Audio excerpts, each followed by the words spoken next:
Hi everyone, this is Flor. Today we will be discussing biconditional, inverse, converse, and contrapositive statements. Let us recall, when we say conditional statement, you can write yung statement natin in if-then form. So, if P, then Q. For example, if a number is even, then it is divisible by 2. Sa conditional statement na to, ang ating hypothesis ay a number is even at yung conclusion naman natin ay it is divisible by 2. Ang tanong, ang statement bang ito ay true? If a number is even, then it is divisible by 2. Kung ang number daw ay even, then it can be divided by 2. True ba ito? Kung ang sagot ninyo ay true, tama kayo. So, ang statement na to ay true. Paano naman kapag converse statement? So, you can write yung conditional statement ng if Q, then P. So, when you say converse statement, you're gonna interchange or pagpapalitin mo lang yung pwesto ng hypothesis at ng conclusion. So, we can write yung converse statement natin na if a number is divisible by 2, then it is even. Mapapansin ninyo na nagpalit yung pwesto ng ating hypothesis at conclusion. So, dito, ang conclusion natin ay yung after ng word na if. A number is divisible by 2. And then, yung ating hypothesis naman is after ng word na then. So, yung hypothesis natin, it is even. Ang tanong, ang statement bang ito ay true? If a number is divisible by 2, then it is even. Kapag daw ba ang number ay pwedeng ma-divide sa 2, ito ba ay even? Kung ang sagot nyo ay true, tama kayo. Dahil kapag ang number ay pwedeng ma-divide ng 2 nang walang remainder, ibig sabihin, it is an even number. So, true itong converse statement natin. Anong ibig sabihin ng biconditional statement? So, if the conditional and its converse statement are true, you can connect the hypothesis and the conclusion by if and only if. Thus, it forms a biconditional statement. In symbol, we can write this as P for our hypothesis and then arrowhead na both ends. May arrowhead sa bawat dulo and then yung conclusion. So, we can read this as P if and only if Q. So, or P tapos we can use yung acronym na IFF for if and only if Q. From our example, dahil ang conditional statement natin ay true at ang converse statement natin is also true, so we can write our statement in biconditional statement. So, paano? So, we can write this as P if and only if Q. So, we can write our statement by identifying first ano yung hypothesis natin at conclusion.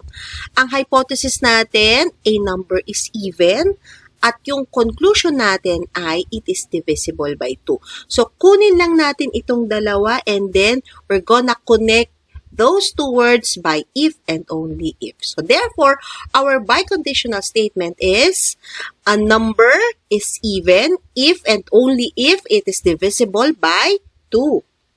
Let's have another example. So, I have here a statement, right angle measures 90 degrees. First thing we have to do is we're gonna write this in conditional statement. So, paano nga ba yung conditional statement? We can write yung statement natin ng if P, then Q. Identify muna natin ano yung hypothesis at conclusion ng statement na ito. So, take note, kapag sinabi nating hypothesis, hahanapin lang natin ano yung subject. So, yung subject dito ay right angle. So, this would be our hypothesis.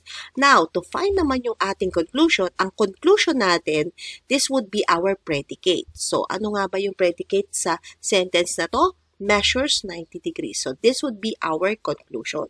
And after finding yung hypothesis and conclusion, we can now write this statement in an if-then form. And then we're gonna add some words to complete yung thought ng sentence natin. So therefore, we can write yung conditional statement as, if an angle is right, then it measures 90 degrees.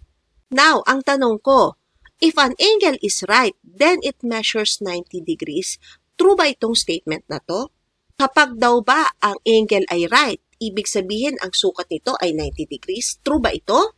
Kung ang sagot nyo ay true, tama kayo. So therefore, yung conditional statement natin ay true. Next naman natin gagawin is we're gonna write this statement into converse statement. So paano ba yung converse statement? So if Q, then P. All you have to do is we're gonna interchange or pagpapalitin lang natin yung hypothesis at yung conclusion.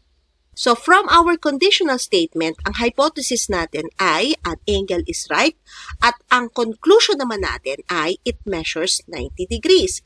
So pagpalitin lang natin yung hypothesis at conclusion. So we can write this as, if an angle measures 90 degrees, then it is a right.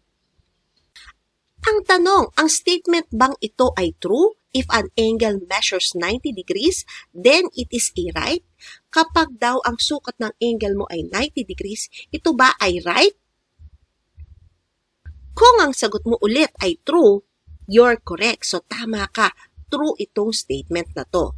Now, dahil yung ating conditional statement at converse statement ay both true, we can rewrite this statement in biconditional statement. So, paano?